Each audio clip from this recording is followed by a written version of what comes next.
kind of building on the 12x stat we saw from Databricks earlier that, unified governance drives 12 times more AI projects that get into to production. I just want to kind of like focus on why, what makes governance such a multiplier. So Adam, why don't we go to you first, and then Kelly can weigh in. Sure. Yeah, I mean, I think the last thing, these tools, they will hallucinate, they will kind of, get lazy sometimes. And so I think giving that foundation, again, we talked about the semantic model as an example to kind of create that focus. I think that's key. The other is, you want to ensure that as your people are out there using those, are they still requiring the same, enforcing the same security? So if I should only see my, let's say our enterprise organization, 3 companies, I got to make sure that I'm doing AI, that I'm still getting the same restriction I might be in my BI platform, right? So that's kind of where that sometimes requires a different exercise to make all that happen. And so I think that's where some of that planning comes into play.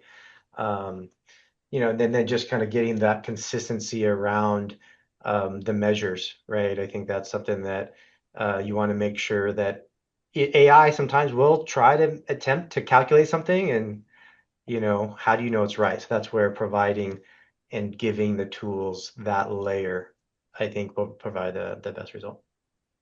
Yeah, great points. Kelly, your thoughts? Yeah, no, great perspectives on that, Adam. I think that, it comes down to trust. You lose trust around AI and you create those more of those skeptics that I was talking about. We're trying to move to the optimist side of things. Um, we've been trying to, and I think in a lot of cases very successfully develop trust in data for many years. And almost feel like it's a little bit easier, because data for AI is one of the things that AI has as a major input. I mean, it's a foundational input, data is. And we talked about the deterministic nature of Fivetran and moving data into Databricks, into Microsoft. I really feel like that has been solved very, very well. But AI it can be a little more fragile as well. So I might have really, really good data in that medallion architecture flow, but if I have something else that is off, or I have not provided the right capabilities, or maybe I don't have the right skill that is being invoked, or maybe a tool definition is off, that AI expert is using, it can get really tough. And then you start talking about governance on top of that. I am a huge, huge, huge proponent of platforms.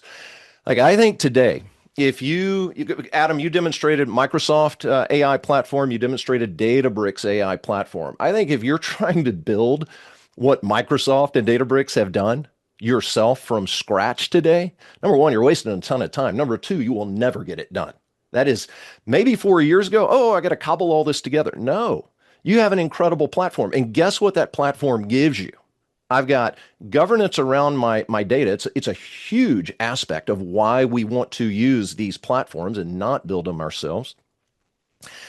You also have governance around everything AI. Everything lives within Microsoft. Everything lives within Databricks. So to me, that's such a huge piece of the governance factor, the trust factor related to governance.